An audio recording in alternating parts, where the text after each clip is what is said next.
right, welcome to another episode of the Logicast. My name is BlankaKong. I'm joined by Gunnar Eos, Mr. Esoteric, and Zeta Kaiser. We got a full party today. Today's topic is going to be about games disrespecting your intelligence and/or your time.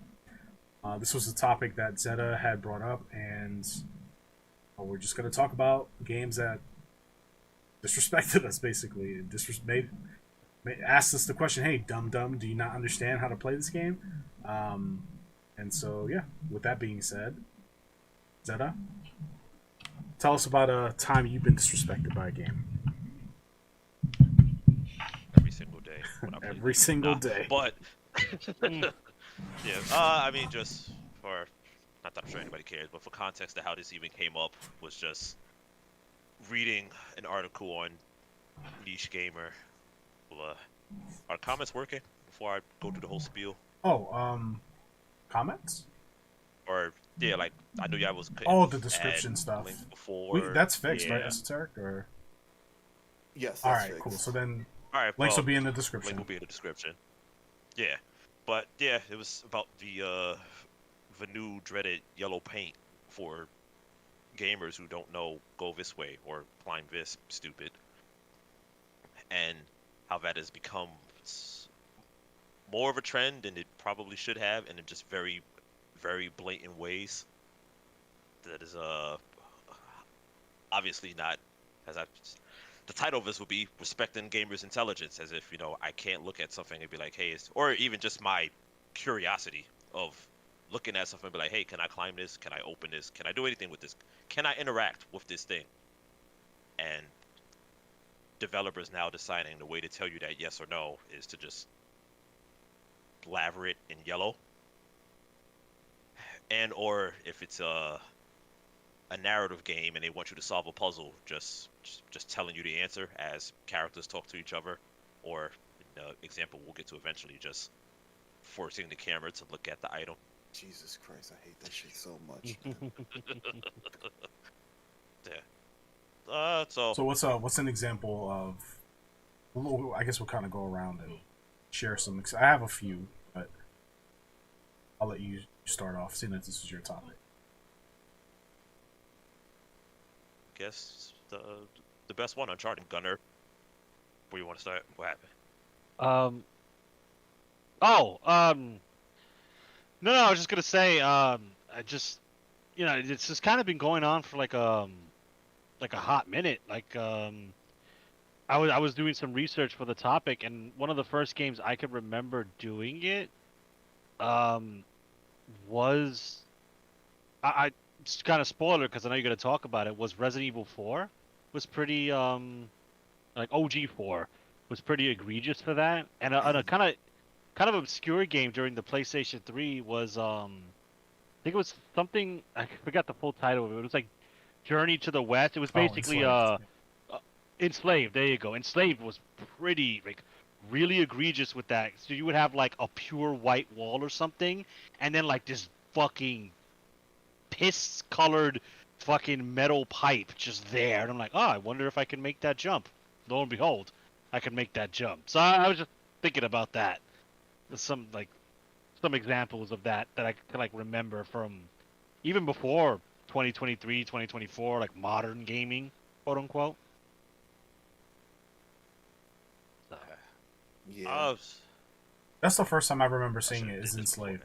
Enslaved was the first game that I remember having the fucking wall paint as like guides, as visual guides to like show you where to go. I didn't really play the Uncharted games that hard when they first came out because I didn't care. And I still haven't really finished any of them. The only one I actually finished was the one on the Vita. Yeah, that's the one where Something I Abyss. saw, yeah, the Golden Abyss. There you go. Abyss. That's where I actually started really noticing it, because it was saturated with it. I believe with the old Uncharted games, it was a little more subtle, but with Golden Abyss, that's when I really, really like it really started to stand out to me. Yeah. And it's like some companies were getting a little clever with it. Like, for example, Tomb Raider, where if you needed to like climb on something, the wall would be like scratched or something with like white or whatever. So they were getting a little clever with it. But nowadays, it's just everything has to be yellow now. Everything has to be this like bright saturated color just to draw I your think Tomb eyes Raider also to had like it. the yellow ladders. Like they made the ladders yellow. Like they made it. It might have been Tomb Raider. Or it might have been like another game. But like I remember one It- where it's like Hmm. it's a steel ladder, but it's yellow. But it blended with the background. But because it was yellow, it's like hard to miss. I was like, oh, that's an interesting way to do Yeah. the yellow paint. Just make the ladder yellow. Probably, I don't really remember, because like by the time Tomb Raider started utilizing it, there was a lot of other games that was doing it as Mm. well and using the same color. Um, so by that time, yeah, as you said, Kong, you would focus on that because your mind has been disciplined to looking for that subtle detail in these new era of games. Um, but yeah, it really does insult the intelligence because it doesn't allow you to explore and figure things out on your own. Um, Zeta did mention the whole monologuing, which if you guys watch the streams, I get so goddamn annoyed about it, due to the fact that like I want to figure stuff out. Like we all come from an era where there wasn't really any talking in games at all. Like there was probably very few select games that had minor talking, like the main character would say a phrase or something like that. But for the most part, there wasn't enough data, or they didn't allow the game to have any type of They didn't have the dialogue space for it. whatsoever. Yeah, exactly. Um, so you would literally have to figure, things out. And yes, some may argue that it might have been easier due to the fact that games weren't as immersive as they are now in terms of like being in 3D.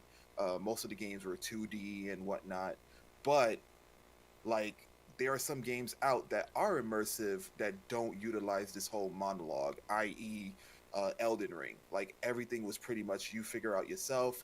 Yeah, you'll talk to NPCs, but they spoke in a sense of like, oh, they'll mention certain places, which they wouldn't tell you where to go. You just have to like commit what they said to memory and move forward in that regard. And chances are the stuff that they did speak on wasn't a part of the main quest to begin with. So I wish that companies would put a little more trust in us, or to kind of give people the option to like turn the monologuing off, because there are some people that do need help and do need assistance, and I can't knock them for that. But for me, in order for me to enjoy a game, it's like a puzzle to me. I'd like to figure out, what do I need to do next? How can I overcome this challenge? I don't like the hand holding.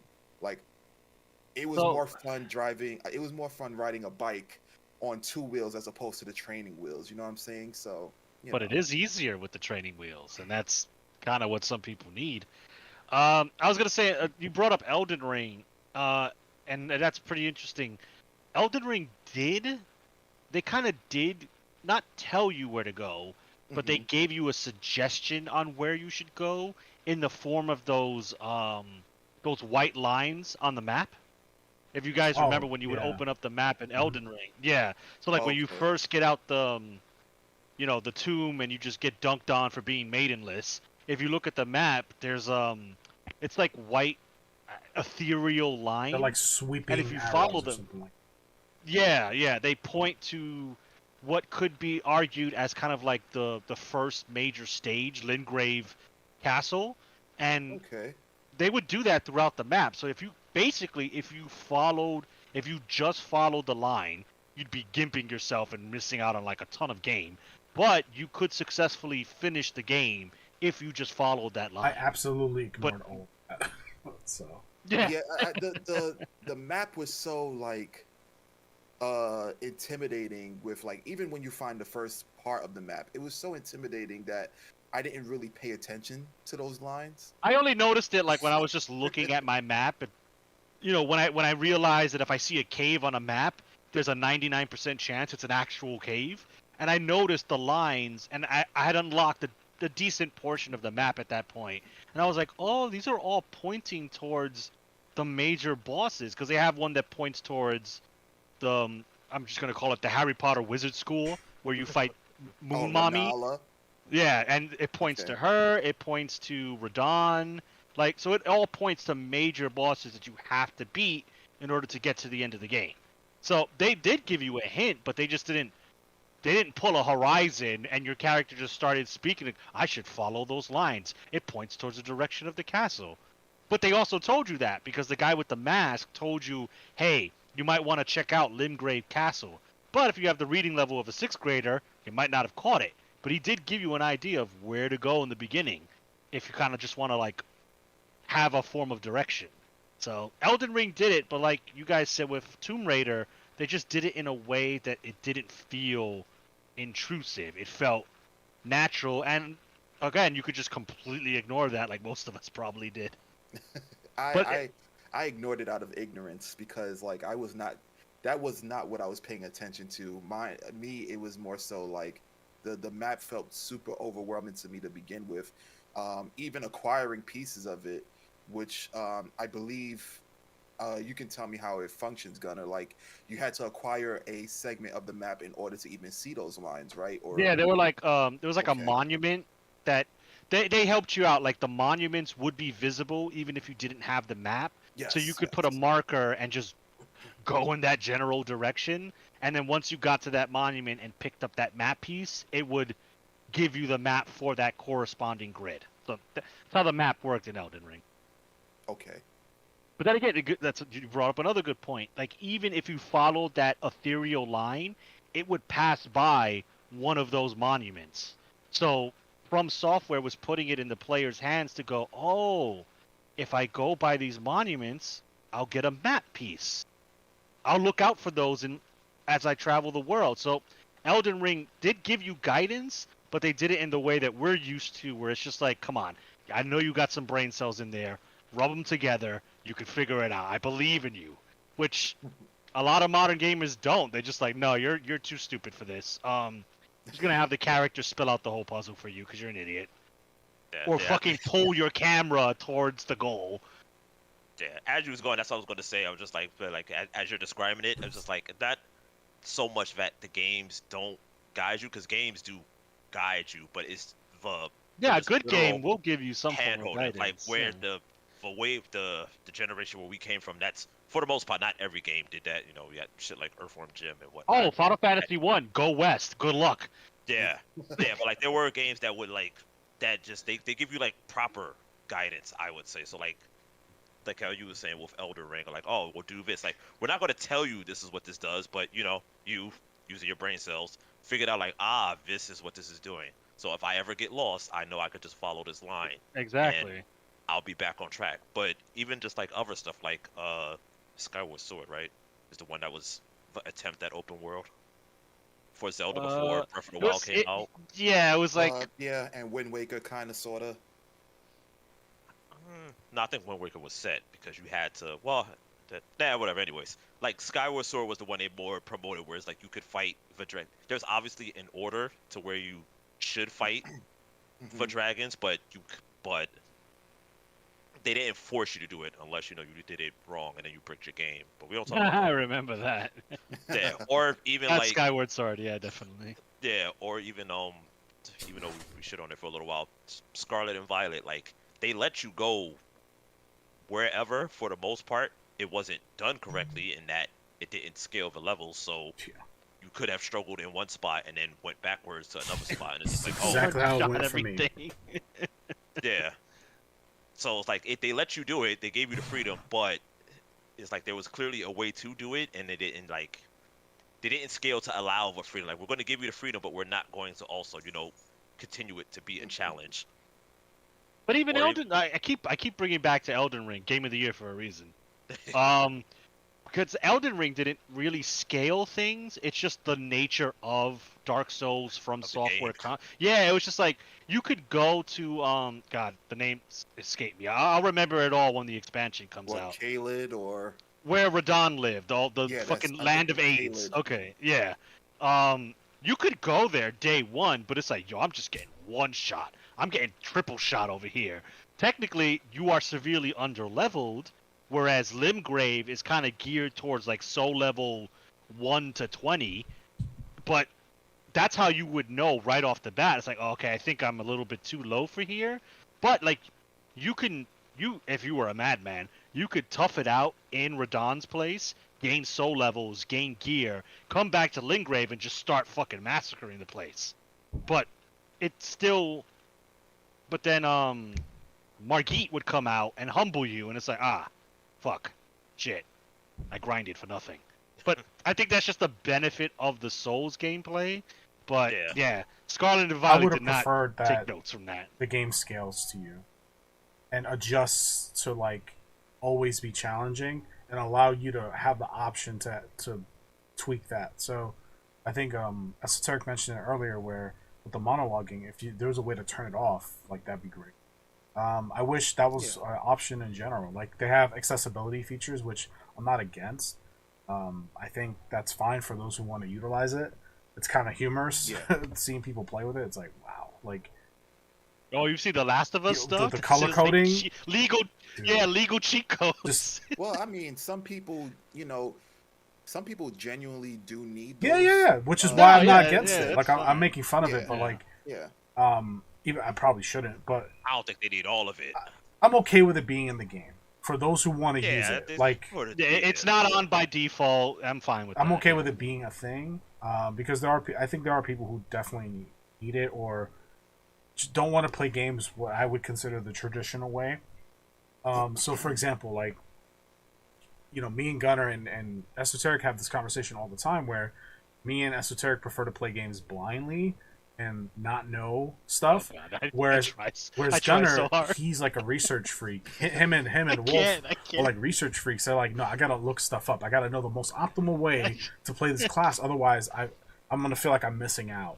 Which is fair. Yeah. But like, me personally, I can't speak for Esoteric on this one, but me personally, I don't care if I'm missing out because I want a genuine experience. Even if that means I'm gimping my build.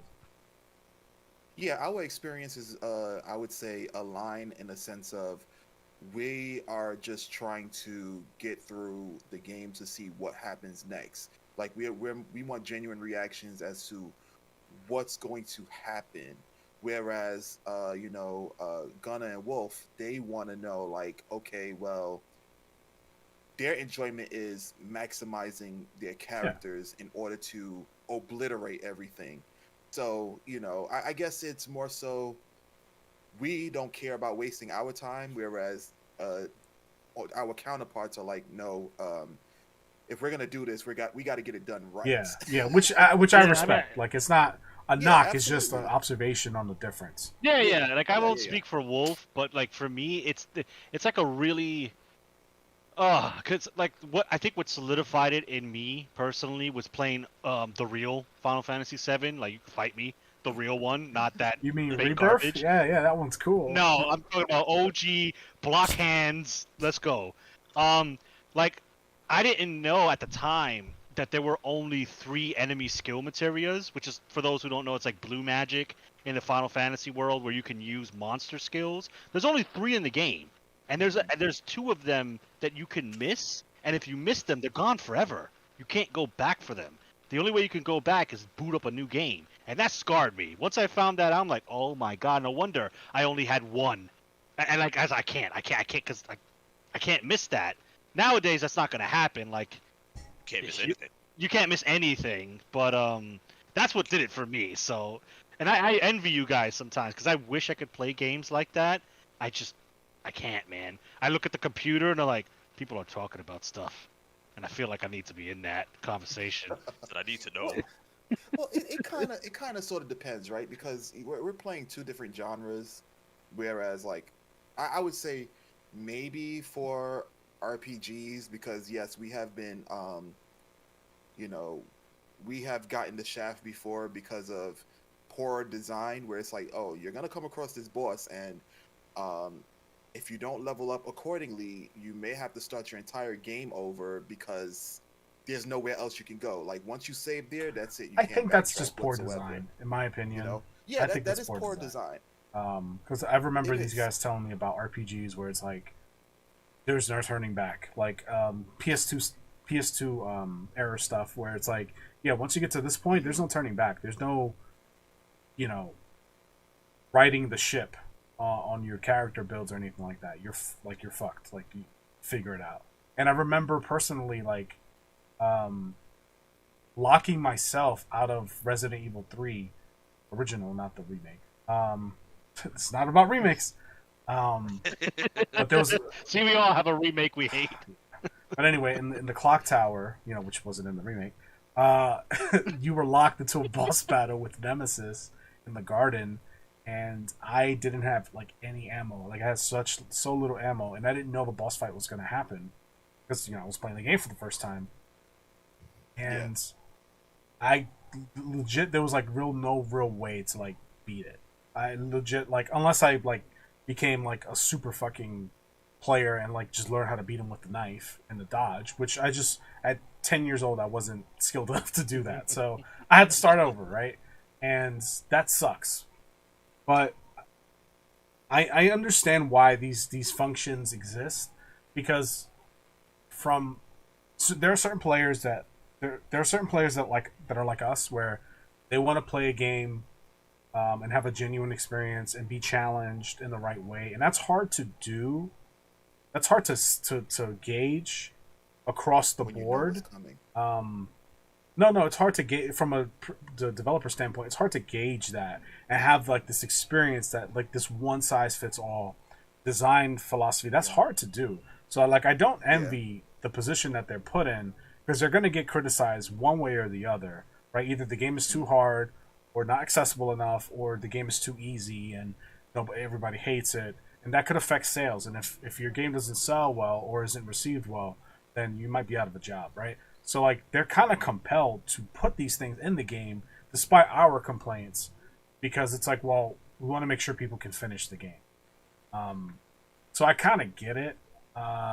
So I've just learned to live with it and accept it and just do my part. But I feel like it's gotten to an extreme now. I think so. Well, yeah, there are some extremes. Like the whole Uncharted example you guys are talking about, where the camera would zoom in on the solution, which I never noticed when I played Golden Abyss. Maybe I was, just smart enough to fucking figure it out in time. But that's crazy to me. That's an extreme. The monologuing, that's an extreme. I'm like, shut the hell up, Aloy. Like, just let me fucking play the game. Shut up, Miles. Exactly. Let me play the fucking game. But anyway, I'll let you guys chime No, I in. was gonna say for your example from Resident Evil, like I know you're saying it's bad design. I don't necessarily want to blame the designers for it, because like if you're 10, so if you're shooting all the ammo, like you don't conceptualize the idea of, oh, this is survival horror. I should like be sparse with what I'm doing, not just unloading everything.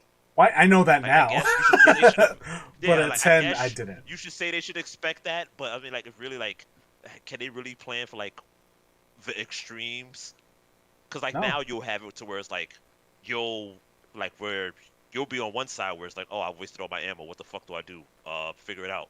Now it's like it's sort of Mega Man-ish, where it's just like, there's a room before the boss, so something is on this other side, or like they'll give you a bunch of ammo so that situation never happens again. Yeah. Where it's like, I feel like if you had not wasted all of your ammo, you wouldn't need an ammo room to prep you for before the boss fight. Absolutely, 100%. That is true. Go ahead. I'm sorry. Go ahead. And I have another No, I was point, gonna but say- I'll let you go.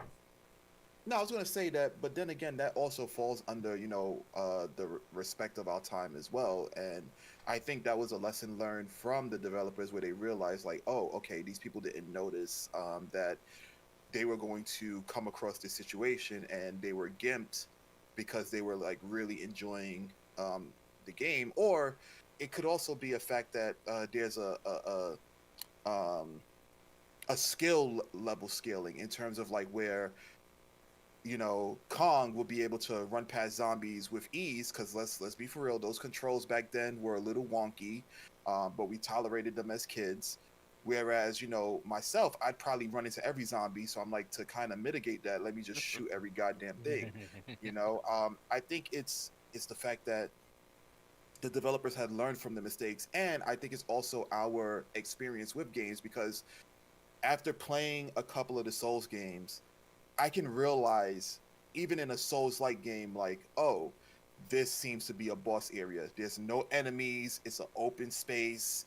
Nothing is happening. Things are telegraphed. It has to be it's like super telegraphed now. And I don't mind that because it kind of helps us bolster our intuition and pay attention to certain cues and whatnot.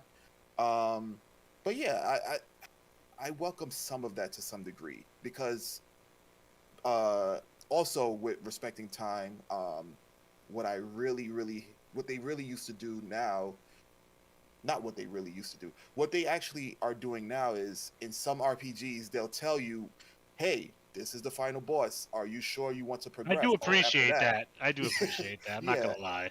After that, there's no turning back. You are locked in. Do you want to proceed? And they're like, yes or no. Yeah, I got a story about that, but I'll let Kong say his point first. That this is bad game design when I tell the story. Looking forward to hearing that. It doesn't happen to be Star Ocean, does it? No. Oh, okay. My money's on To hell Rogue with that Galaxy game. for PS2. Ah, shit, he got it. Yeah, because I remember hearing about this shit. But anyway, Well, it happened The hell twice. with That's Star why. Ocean. That's why. To hell with Star Ocean, to hell with Final Fantasy. They don't respect your goddamn time, especially Final Fantasy VII, because like you give me the ability to raise characters and then they end up dying. That's bullshit. Hey, Or they well, betray you. hey, No. man, you play the hot trash that's coming out soon as the filming of this video? That bitch is probably just gonna fucking suplex Post-rock Sephiroth. entire- so just to add to Zeta's point and Esoteric's point, I played this feels recently, but it's like 2 years ago now. I played Dino Crisis for the first time and I streamed it, and I think Esoteric watched some of it, and I think Gunnar was there too. And I had fun with the game. Like I was able to navigate it just fine. But like that Resident Evil 3 situation I had mentioned a few minutes ago scarred me for life, because it's like now these games you have to conserve ammo. So like I ended Dino Crisis with a fuckload of ammo. I had more ammo than I could ever need. Say, bro, the ATF about to come. Like I had so much like extra guns, extra ammo. I was using like the laser doors to like funnel through and kill enemies and stuff to save ammo, because it's like I'm gonna probably run out of ammo. Like I'm not gonna have enough for the final boss. I want to make sure I'm good for like whatever big encounters that I have. And then when I beat the game, I was like, oh shit, that's it? I saved all that ammo for nothing? Like it's just in the fucking green box or whatever. So I just wanted to mention that like, I learned from the lesson. I learned, and I adjusted. And that's why I like playing games blindly, because it allows you to stay true to your play style. So it's like you played a game that's similar prior to the current one that you are playing now, and it's like, you know what, I didn't have ammo, I'm going to reserve it. Then come to find out you have an abundance of ammo. Then it's like, oh shit, now that you know all the story beats and all the ways to progress, you can waste your clips, you can do whatever you want, you can gauge. But that's why I enjoy it. I don't know, because I could go back and I can be a little more, I could go crazier with the guns and stuff, because I know generally like I'm not gonna use all of it, right? But like I had fun playing that way though, like not knowing and just kind of progressing, and like just the unsurety of it was a lot of fun to wrestle with. So I don't regret playing that way. It was just like a surprise to me. I was like, oh, okay. And that experience, Resident Evil 3, that lesson has taught me to like, has kind of made me a fucking loot goblin. Like in every game, I'm like a resource hoarding everything, because it's like, well, you never know if you need fucking 2,000 leather. Like you might need it. So fuck it, I'm gonna save it. Yeah. And so you learned that playing Resident Evil 5 with me. You're dying on the other side. I'm over here picking up ammo and shit. Yo, hacking ammo, let's go. I'm like, god damn it, I need some help here. I need this ammo or whatever. But luckily, I can't do that right now. Luckily, to mitigate, a loot goblin during co-op play, they allow you to give ammo to each other. So, I think as we've gotten older and growing up in the genre of gaming or the style of gaming that we had in the past, not only are we learning and kind of becoming more in tune with our play styles, but the developers are as well to some degree. To some degree, Well, because they before were. it, yeah, because before back then it used to be, well, how can we make this this new game, more enjoyable to our audience, which was, back then kind of sort of niche. It was a small group of people that enjoyed games. The rest of the masses were, not for nothing making fun of us or like kind of bewildered as to why we waste our time, living vicariously through characters. Um, but now it's like a bigger pool for them to kind of swim through and kind of make everything more enjoyable for everyone. And it just sucks that the majority of the people don't understand the essence of gaming and they just want to coast through everything. Well, they don't um understand it the way they we just do and the way we see it. Yeah, They have a different yeah. lens that they view it in. So And I think it's not their fault because of the timing that they got into games. They're accustomed to whatever that culture of gaming was at that time. They were introduced to the better graphics, the dialogue, the cutscenes, the less gameplay, more animation, reaction commands, which I love about Resident Evil 4. But they kind of set the tone and kind of cause other games to follow suit and over abuse it. Um, so it just sucks that because it's more people coming in and um, enjoying this, which I don't kind of mind, but they don't Mhm. appreciate Yeah, I heard no, that. no, no. The reason why I say I No, no, no. don't mind. I heard Zeta. He No, does yeah, not I heard agree. the grunt. Yeah, I heard the grunt. The reason why I say I don't mind is because, let's say, if it wasn't for these people, I don't think we would have gotten a Monster Hunter World. Um, as it's a couple of things, a couple of games that I felt like would not have been as successful if new people weren't introduced and actually enjoyed that particular game. But what I also want them to be cognizant of was where game where gaming was and why it was enjoyable back then, and to understand why some people tend to want to keep it the way it was back in the days, because it was way more enjoyable. It's supposed to be an engaging experience, not a movie experience. And I feel like that's where developers are taking these these games nowadays, which is a huge waste of time, because I play games for the interactive experience, not to just sit and watch the screen for like 20 minutes and it's all cutscenes but no real gameplay, like the Order, because that was, oh, man, such an amazing looking game. When there was action, it was good, but it was, I would say, a third of it was gameplay and two-thirds of it was just cutscenes. It was ridiculous. That You know was how this could have been avoided? Not having the normies get in, because no gamer would have bought it. yeah, that shit was full price, man. Back when it came out, it was a launch title, right? Or like Yes, a very it early was a I launch think it title. was within the No, I launch don't think it was a window. launch I think it title. was within that first year, but it wasn't like a launch Yeah, title. It was in the launch window. yeah. So it came out like in that Yeah. first year of PlayStation 4. And I worked at So it GameStop was a at the launch time. title. Nah, it definitely wasn't a launch title. Launch title was No. Killzone and Yeah, Knack. Um, yeah. the Order came out a few months down the line. I remember people asking about Okay. the Order when the PS4 first came out. They were like, "The Order, the Order." I was like, it's coming out a few months from now. And Yeah. It's either that year or the following year, something it like came that. out. No, it was definitely the first It year. was the first year of his existence, right? So the PS4 came out in 2013, November. The Order, I think, came out later in 2014. So within that first 12 months of it existing, it came out. And I remember getting a lot of really upset returns.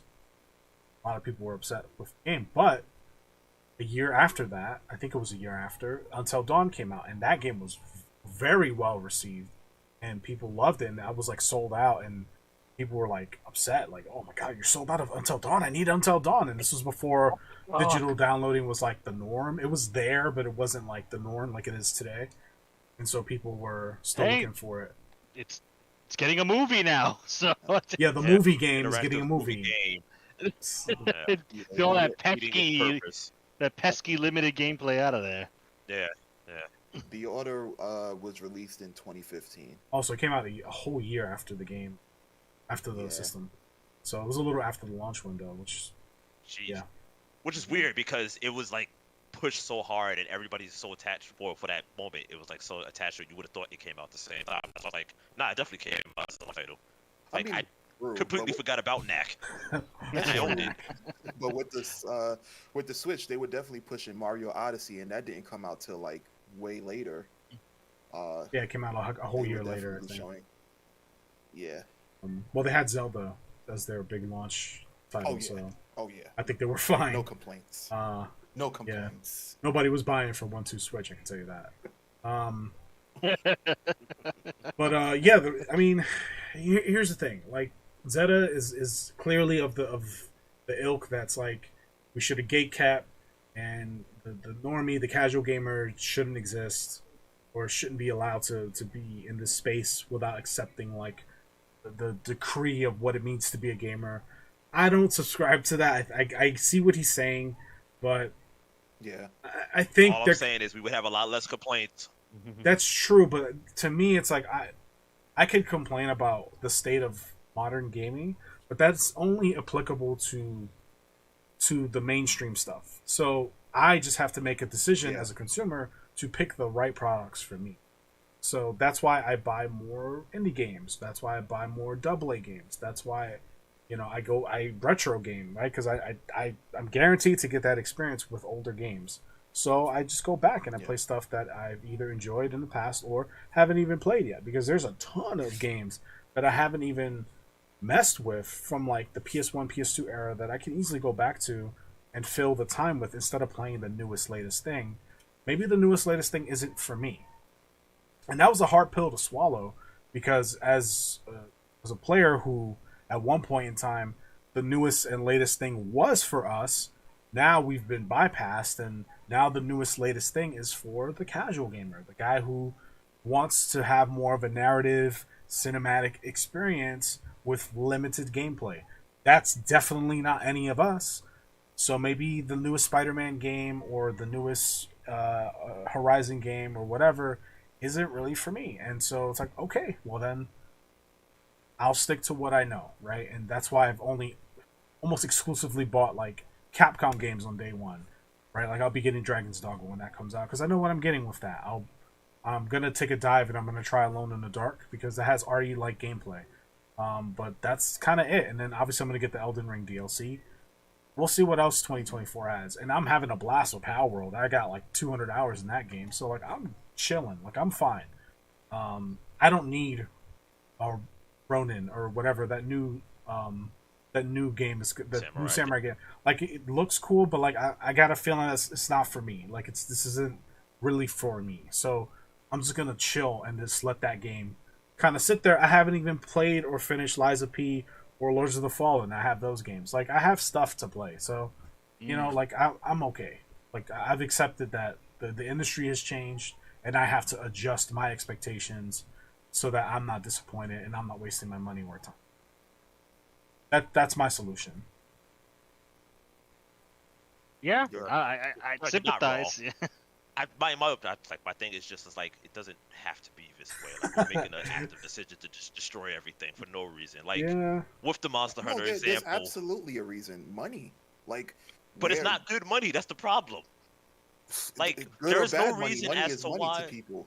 To No, companies. because money, you have to make money at some point. You can't just be like, oh, money, and like, why is my company falling apart at the seams? Like the two examples, like people should not be going back to Arkham Knight and Arkham City when Suicide Squad just came out. Those games cost less to make, and they respected you a lot more. But yet Suicide Squad is like in the 200 millions, 300 millions, whatever it costs to make it, by comparison to like for 50, 60 million it costs for Arkham Knight and Arkham Well, the City. context behind that situation is that a lot of the people that made the Arkham games aren't there anymore, and so the new people who have replaced those other people who have made the Suicide Squad game either have a different philosophy or are just less experienced or just suck at the job, which is why it took longer to make.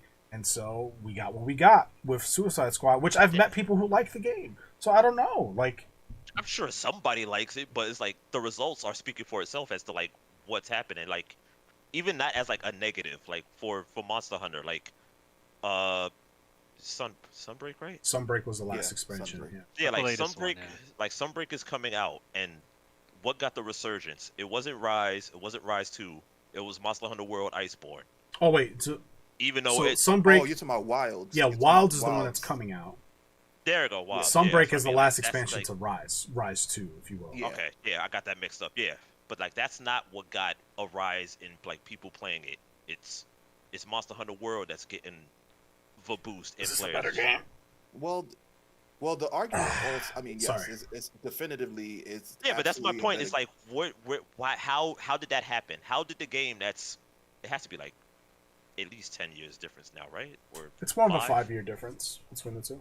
Yeah, like why are people going back to the 5-year-old game as opposed to the game that is most likely going to have mechanics taken from? Well, okay, so I would say Monster Hunter World and Iceborne definitively is the superior game over Rise. I think another factor could also be is that a lot of people play for graphics and they don't like the Switch. Like a lot of people despise the Switch when it comes to like graphics, hence why they would go and play World over Rise. I mean, that part is fine, but that's still I think that's a that really wouldn't explain the small suicide. minority. I think more people Yeah, enjoy but it. it still wouldn't think so. explain the Suicide I don't Squad know, I part don't think because so. the Arkham thing is definitely Well, older, the a lot parallel older. there is World and Rise had two different development teams. And that's the same parallel that we can see when we compare Arkham, the Arkham game development team, to the Suicide Squad development team. It's just two different teams, two different directions, two different philosophies, and one is just received better than the other. That's what it boils down to. So it has nothing to do with the timetables, because the timetables I don't even think matter all that much, because there are games from 2010 that still hold up today. Like a lot of the Uncharted games, they still hold. Like I can play them pretty comfortably without issue.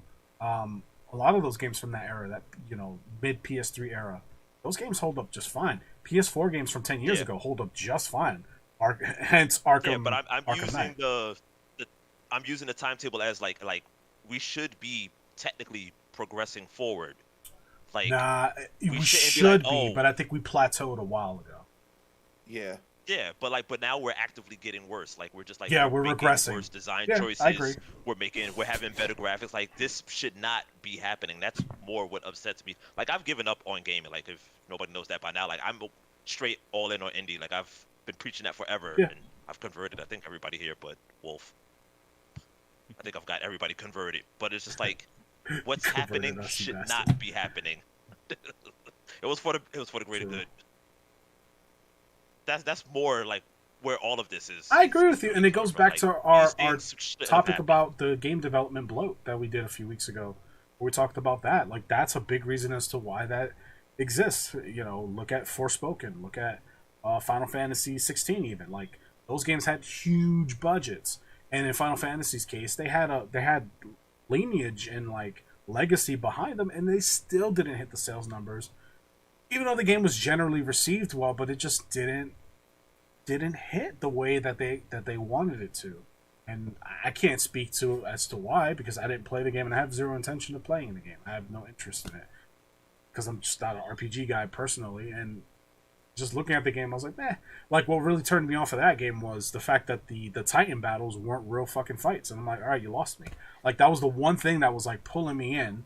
I was like, oh, I get to play with Ifrit, and I just get to punch dudes in the face. Like, yes, please. But then it was just like, oh, it's just a fucking, it's a cutscene Yeah, it was basically. Very I'm like, mediocre. okay, then you lost me. Like the same reason why I don't like the original PS2 God of War games is because those games, while critically acclaimed and people love those games, but even at the time, I was like, this is kind of whack. Like Devil May Cry is better. Like the boss battles are real boss battles. They're real encounters, and the real tools challenge. that I'm using in the boss battle are tools that I've used throughout the entire game. So it makes sense, right? Versus God of War, you have his chains and all this other shit, but you don't use it in the boss battle because the boss battle is a cutscene where you have to press triangle and X at the right time in order to get like this gruesome cutscene. It's like, it's kind of lame. I don't know. So, and the people looked at me like I was crazy because I was going against the grain at the time. But it's like, if you go back and look at it, I think more people agree with me now, considering where gaming has kind of ended up, where we're here, where there are games with just like full cinematics. Like, I love Detroit Become Human because Connor's a badass, and I think the writing was well done for that game, and the actors executed the fucking roles really well. But like, the game isn't much of a game. It's a movie that you kind of have some level of control over the direction of. That's it. And that I don't mind because that's what it was intended to be. Now, if you take games that were, in the past and they have like several iterations till now, and it becomes cutscenes and just like cinematics, then it's like, yeah, you've changed what this game used to be drastically to what it is now, and it's not receptive because, well, it's not receptive to the people who grew up with it. Like, for example, Gunner with Final Fantasy VII. Like, yeah, is this new Final Fantasy VII beautiful? Yeah. The graphics are way enhanced, blah, blah, blah, this and the third. However, they took away the essence of what made Final Fantasy VII Final Fantasy VII. Like, which I would say is arguably, because I think a lot of people enjoyed Final Fantasy VII at the time was because it had all this cinematic cutscenes and whatnot. But you change the story, you change the gameplay, you changed a whole bunch of things that captivated people in Final Fantasy VII. Like, if you're making a remake, I'm expecting it to be, at least with the story, 1-to-1.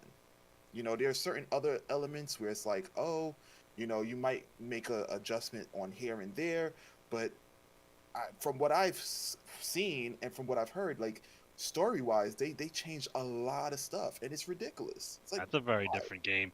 So like the complaint I hear about 7 is that, oh, turn taking is boring, which I can get that. I mean, it's not for everyone, but there are ways to make a turn taking game more interesting. So like Bravely Default had a system called braving and defaulting, where if you wanted to, you can press R like 4 times and it uses up 4 turns, so to speak. But if that thing is not dead by the time you finish your attack, for 4 turns you're sitting there taking all that damage. Or you could default, stock your turns, and then basically act 4 times without having that long cooldown period. Yep. So every fight was a strategy. It was just like, all right, when do I brave? When do I default? Do I want to go all out? Is he close to dying? Should I just default or brave everyone? Like, there are ways to make turn taking fun. Paper Mario and some of the Mario games, they have like a little mini game where if you press A right when the enemy hits, you do a little bit of extra damage. Or if you press B right when you're going to take damage, you'll block and take a little bit less. That keeps the player engaged without it feeling like, oh, I just press a button, things happen, and then I press more button. But Square Enix didn't want to do that. They were like, oh, everybody likes Devil May Cry, everybody likes action games, so we're just going to make it an action game. But then you look at games like Persona, which is less niche than it was before, but Persona is a turn-taking RPG, and that shit makes bank. Persona 3 Reload sold 1 million copies in its first week. So there's still a place for turn-taking RPGs. It's just Square's a lost cause as far as I'm concerned. They're all about current thing, and we got to court the Western audiences, and they had the attention spans of goldfish, so we got to make it fast-paced and lots of colors. I think what their strategy is we're going to reintroduce characters that are well known and put them on the exciting, engaging style of play, and then we're gonna take new like IPs and follow the traditional route, because it seems like that's what they've been doing. They've been taking, like, I'm pretty sure they're gonna come out with a Final Fantasy VIII that's gonna be real-time combat and like action based or whatever. I'm pretty sure it's coming. But nah, they talked about it already, and it was like, if we do it, we have to basically do everything from scratch. They don't want to do that. Isn't that what they did with Final Fantasy VII? No, they keep well, yes and no, because you still have the materia system, you have all this other stuff. Like, but like they was like, yo, if we have to redo the junction system, they basically like, we're not going to do the junction system, which is what people know 8 for. I don't know So if they it would won't have be to 8. redo it. I Then think it's not 8. It's just like, I mean, 7 is already not 7, but I it would really not be 8 if they don't do the junction system. I It'll think just be something else. All right, no, I get what you're saying, but I you can think make your that was point, a and then cop like out let's for get them back to. to the topic. This is Okay, becoming I was just this gonna is say. morphing into the remake conversation again. Gotcha. I was just gonna say that I think it was just their way of copping out because 8 is like one of their least favorite Final Fantasies. They don't want to make it. They'll probably skip to 9. But yeah, you're right, Kong. It's okay. You're Yeah. right. So moving away from Final Fantasy VII, I know that's like a pit hole for this chat. One of the examples I written down was kind of reminder. The topic is games disrespecting your intelligence. So, or in this case, your skill. So, and the first time I encountered this, what I consider a problem, was Donkey Kong Country Returns for Wii, where if you lose enough times in the game will literally ask you if they want if they want you to show you how to beat the level, right? So there'll be like a white Donkey Oh. Kong, Oh, and they'll wow. show you I've how to never actually seen do that. the level, right? And so I encountered that when I was doing the secret levels in the game, which are fucking hard as shit, and there's no checkpoints. And so I died enough to where I prompted that, and I was like, "Do you want us to show you how to do the level?" And I'm like, "Excuse me." And so I entertained it. I was like, "Well, what does that mean?" And so it showed me like how to do all the jumps or whatever, right? And I was like, "Oh, that's so fucking like." I felt disrespected. I was like, "I'm not good enough, motherfucker. Like I could do this shit." Why would they do that for the secret level though? I could understand it if it was the main game. I think but it's. the entire point of this mode. I Though, is think to it's challenge just. I think it's just Progression. like yeah, you. Programmed programmed. in You die 50 Yeah. times across in the the same board. board. That just happens, right? And I encountered it in the secret level because the base game, while challenging, it wasn't. I didn't die 50 times in one level. I don't know if that's how many. You played the original Donkey Kong, which was Yeah. significantly harder. And then the same thing in the Mario Deluxe game, which first came out on I think Wii U. Yeah, Wii U. That game was even more egregious about it because my mom loves the Mario games, and she was playing it recently, the Mario Deluxe for Switch, and I was just watching her play. And I kind of stick around because there would be like some levels that she has a hard time playing, and she'll pass me the controller and run it. I'll pass it for her. So there was one time where she was like, "I'm gonna beat this level," right? And she died enough times. I think it was like maybe 15 times to one level to where it was just like, we could have Luigi do it for you, and she just hit OK just to see what would happen, and the game literally did the level for her, but didn't get all the coins. It just got like some of the coins and some of the stuff, and it beat the level, and then allowed her to progress to the next level without actually doing the level, which was more egregious. Wow. I was like, "Whoa, that's crazy!" Like that, you're beating the game for me. Like that was like a level of Just disrespect before that you I was stupid. like, "Yo, this is crazy." But I get why they put that in because there are probably a lot of kids or people who just aren't skilled enough to finish these games, and they want people to finish the games. So they'll put these like little mechanics in there to where that's an option, and they do give you the option to say no, which is nice. But the fact that it Yeah, but exists give me kind of the annoys option me. to turn it off. Give me the option to turn it off initially in the options section. Like, don't just have it built into the game and whatnot. I know, yeah, Mario has done a better job because they actually ask you like yes or no, do you want to do it? But some people are so just eager to just play and try again that they're probably just spamming A and they hit yes and then the stage is completed for them. And it's like, well, damn. I mean, it's partially my fault because I'm here spamming the button to get to the next level. I mean, to play again. But now you just ruined my experience by telling me what else is left of the level and how to overcome these particular puzzles that might be in the way. So it's kind of annoying for me. But to add to your point, Kong, I would say another egregious thing is Blue Magic Prince of Persia, where they don't let me die. Why can't I die? That game as a whole was a travesty. That's Why can't I die? Like hashtag not my prince. no, I don't even know. I just Yes. yeah. Yeah, I'm not sure the year. I just know that it was PS3 X 360 gen. That's where it was released on, and I was very disappointed because it was the first Prince of Persia that I played because I missed out on the others. Not having funds or whatever. Um, and I was like, yeah, I'm really excited. A lot of people were talking about Prince of Persia. They were looking forward to this new one that's coming out.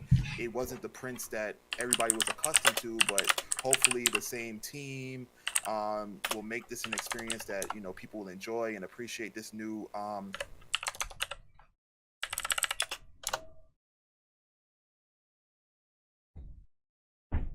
Yeah, it was 2000. It's my fault. I failed, and then all I see is this hand just come out of nowhere. Let me save you. And I'm like, okay, so maybe it was just a one-time thing. Then it happens again and again and again, and it's like, wait, so you can't die in this game at all? Like you just have an infinite amount of health or attempts at beating the game, and I was really upset. And then, not that this was like frustrating or wasting time, but the fact that you can only go, from what I recall, you can only fight one enemy at a time. There was never two or three at the screen. There was never any mobs. It was only one enemy. I just every time you realized fought. something. So while I was talking about the Donkey Kong stuff, I was muted the whole time. So just a recap. In Donkey Kong, I'm sorry about the dead silence there, guys. So just to recap, the dead silence. I was talking about Donkey Kong Country Returns and how when you die a certain amount of times, the game will offer to show you how to run through the level. And I felt really disrespected. And also, Mario Deluxe does it where they will beat the level for you and allow you to progress to the next level, even if you didn't actually beat the initial level that you were having a hard time with. So that's what that silence was there. I just wanted to throw that in there. Apologies. No, were you? I was you muted because we heard on you.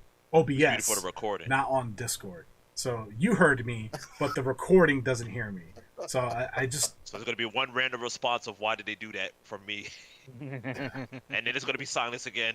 Yeah, so sorry about that. It's interpretation. Interpret your own response. Imagination. That was Sorry, but continue. That's funny. But no, yeah, I was just just to summarize, like another frustration in gaming is not allowing me the ability to learn from my mistakes. Kind of like what we've been speaking on, like you spoke with about Mario, Donkey Kong, and whatnot. But it was just even more egregious with Blue Magic, Prince of Persia. Like Prince of Persia 2008. For those who want to look it up and see for yourself. Do not recommend playing it as a tremendous waste of time. No, it was horrible. Yeah, and you bought it like launch week, full price? I did. Yeah, I did. Same. I don't even know if I still have it, but I might. It came with like the I still do. the little book with like a little bit of artwork, and I was like, that's kind of what led down my line of let's not rush to pick these things up day one unless I have complete faith in it. Tough out there. Another example I wanted to... Just a quick. Oh, sorry. No, you first. You first. No, because I'm gonna say as like a quick aside of like the difference of disrespecting your intelligence is like with the platforming. Like we have that also in like I guess I want to call them RPGs. In RPGs, where it's like if you lose enough times, they're like, oh, do you want to lower the difficulty down to like easy mode or some other mode or whatever it is? That's just not disrespecting your time. That's more so disrespecting the gamer. Like, you suck. You might want to change your options. You might want to adjust. The Halo, probably, the Halo but I still announcer. feel it in the same thing. Sorry, go ahead. Because it's like, let me figure it out, or let me just like, because I'm sure I've said this before, where it's like, where you saying, oh, why won't you let me die, and all this other stuff, and again, I'm going to blame the normies getting involved because they come in with the mindset of this is a game, it should just let me win, and then that's it, and I move on. Where before this was just not a thing. You had to like figure it out, and I know people was like, oh, we don't need game over screens anymore. Like, I think we do need the game over screen because when you lose and everything comes to a pause, you have to now stop and think. It's like, okay, what am I doing wrong? Like, I have to figure out why I am not succeeding because I can beat it. I'm just not doing it. And when there's nothing stopping you where it's like, oh, well, you just either you won't die or if you do die enough times, because if the game allows it, then we'll just beat the game for you or the stage for you. It's just like, what is the point? Like, why am I here? If you're going to beat the stage for me, or if you're just not going to let me die and just keep letting me hitting my head against the wall, what is the point? And I want to make something clear too. Like before, I'm sorry, I didn't mean to cut in front of you. But like, No, I was don't just- want this conversation to be received as, and this might be too late in the conversation. But like, Oh yeah, now at this point. but I don't want people to get the impression, at least not from me, and I'm pretty sure you guys share the similar sentiment. This is not like an elitist position of like you're not a true gamer unless you can beat the game, a certain way or whatever. You can play games however you want. At least that's my stance. Like I don't care. Like it doesn't matter to me. Yeah. And I don't think less of you per se as a player if you choose to, I might internally a little bit like early you played easy mode, okay. But like I'm old enough to where it's like that's fine. Like not everybody has the time, the experience, the patience to deal with like an Elden Ring and that's okay. Maybe it's not for you, right? I think that it's important for me to have that position and to state it, and it's important for every individual to identify whether or not something is for them or not, and accept that reality that there are certain things that are not for you. So that's okay. You can move on. You can move on to the next thing that is more catered to you. Just because you can eat all kinds of food doesn't mean you should eat all kinds of food, right? Like there are certain dishes that are for you and certain ones that aren't, right? Like if you have high cholesterol, listen, you can't eat fast food the same as somebody who is like really healthy and has a high metabolism. Like that's just a genetic lottery and you lost it, and so sorry, you can't have McDonald's every day. But this person can. Tell me what to do. I want my Big But Mac. you can do it. But like you have to accept the consequences tied to those decisions. That's all I'm gonna say. But you guys can wrap up. No, I'm not. I mean, you're all right. It's probably too late. It's not. It's not even about for people who are playing it. It's more for the developers because it's like, look, people can again, like there was a time where this wasn't a thing, and we got by just fine. Like, I don't feel like we need yellow paint and glowing things and all this other just crap to hold somebody's hand as if like you're just self-admitting like, nah, people have just gotten stupider, and there's just no way. I think so. that I they'll think ever be people are able to- dumber now. I mean, they are, but I'm like, at the very least, I can play the goddamn video game. Like, I don't need you to freaking tell me, because, again, like, I know you specifically do it, where it's just like, you will go up to things and interact like, oh, can I mess with this? Can I do this? And it's just 100%. like, there's just no belief that people just want to try to do things in the game. They just be like, no, go down the corridor, follow the path, just do what we tell you to do, and get to the exit, and then that's it. But it's like, you just take away the people's ability to discover things, where it's just like, oh, I can break this window, oh, I can go through this door. What other doors can I go through? Like, Which are special the entire moments. discovery Yeah, process. those are special moments. All of that is just Yeah, gone. I agree. Yeah. I think another thing too is because I know we do, as Kong say, we do kind of sound harsh, but that's not the intent behind it. We could also sympathize with some of these newbies in gaming, or normies as people call them, and understand that the games that they're currently playing, they have to register a lot more information than we used to back in the days. Like we had just like two-dimensional stuff, and it was either for the most part left or right. And then we were brought up on games, so certain foundations that we learnt with these 2D games, they were applicable to the 3D games, but we had to like understand that atmosphere a little more. And then they started providing us more like hints and stuff like that to overcome situations. It's just now, it's just gotten worse. It's like they just like back then. It's like, oh, we're being spoon fed like babies. Like here's a little bit, here's a little taste of what you need and stuff like that. But now it's just they're taking the big ass like stirring spoons and just shoving it in your mouth. Like here you go. Like this is what you need to do. This is what you need to eat, and that's what annoys me. And understandable. Like as Kong said, not everything is for everyone.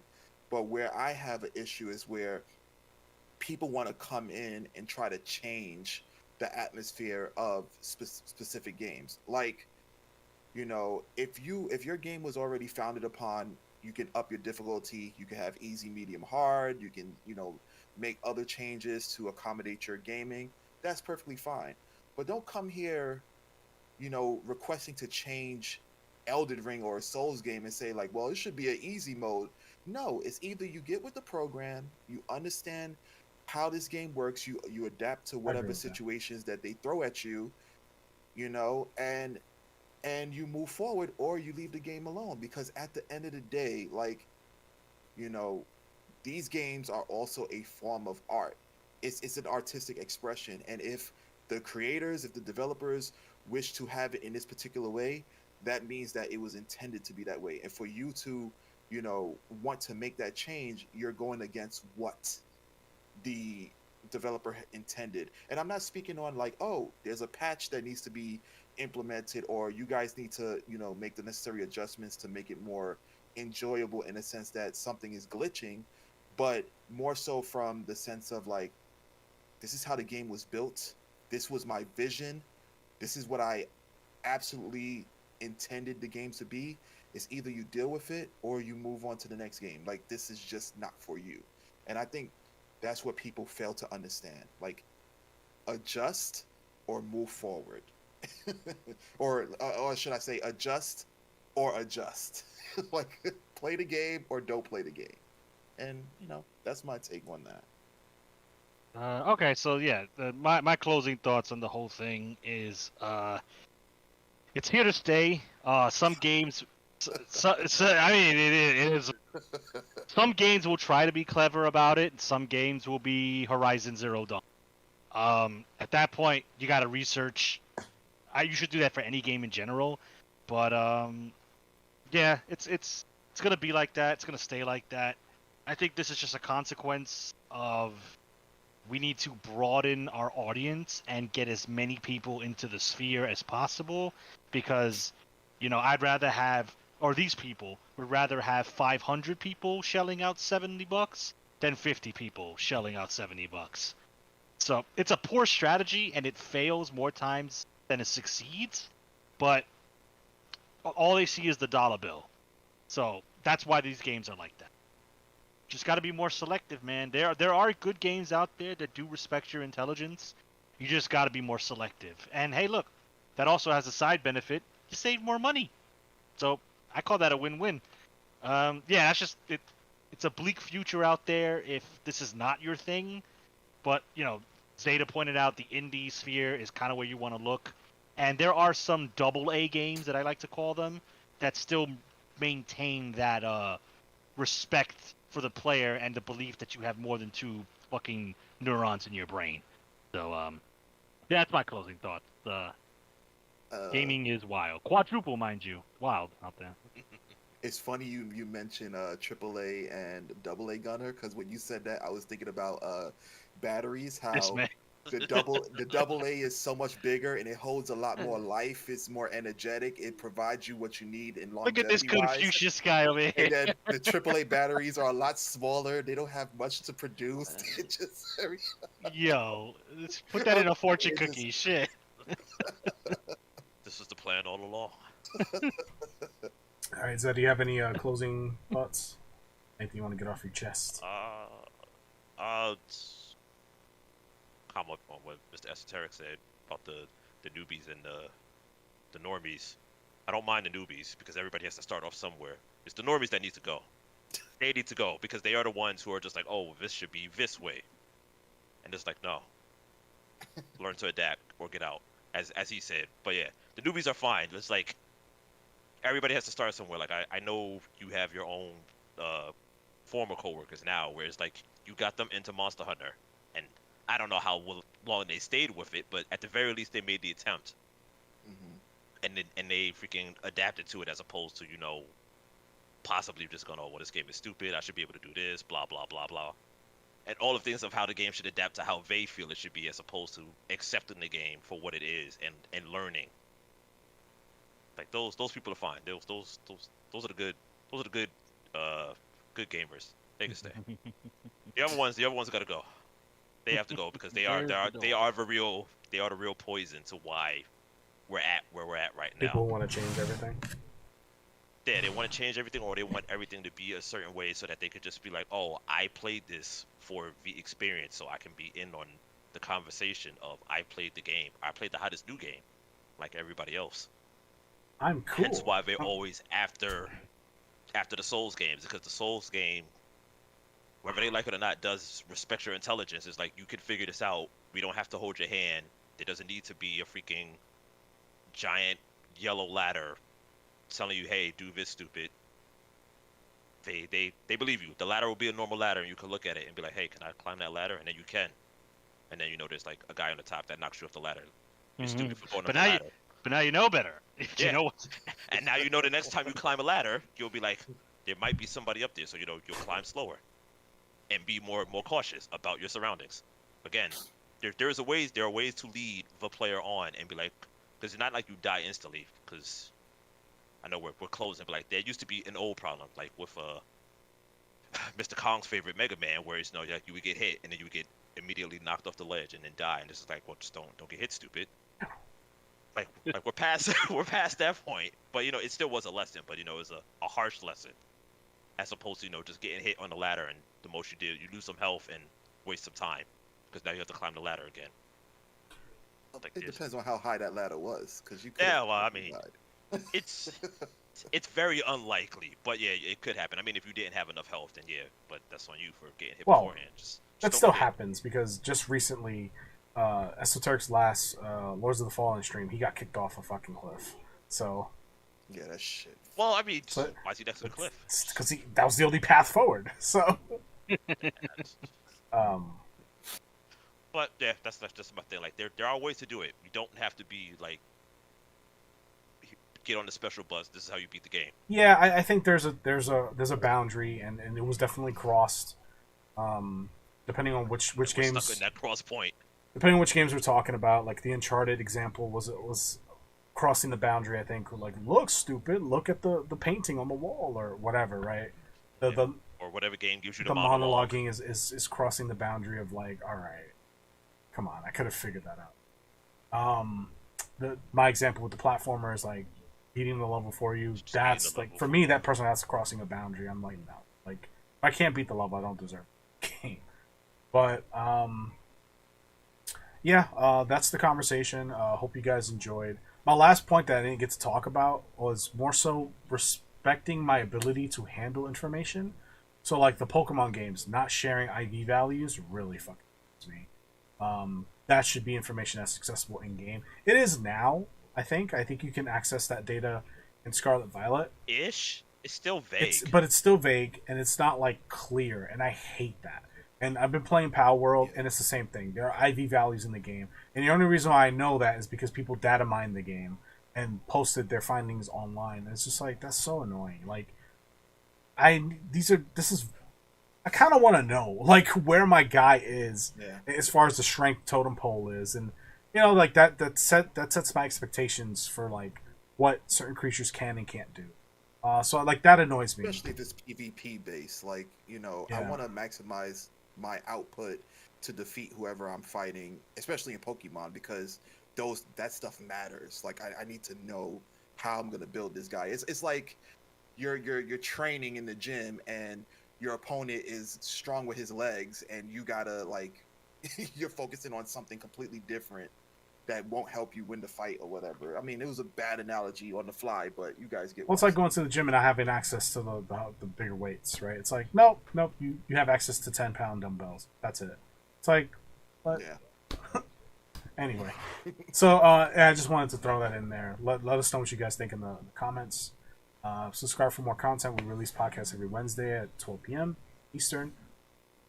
We also have social media, so that will all be available in the description now that we have that feature back in the channel. For there was a while there where we didn't have that for some reason. Back at the good graces of Google. Yeah, I guess so. Also, the article that Zeta had mentioned will also be available in the description as well. So check that out if you're interested, and let us know what you think. What are some examples of games that you felt disrespected your intelligence, your skill, or your time? And yeah, we'd love to hear from you. So also check out Mr. Esoteric on Twitch. He streams 2 to 3 times a week.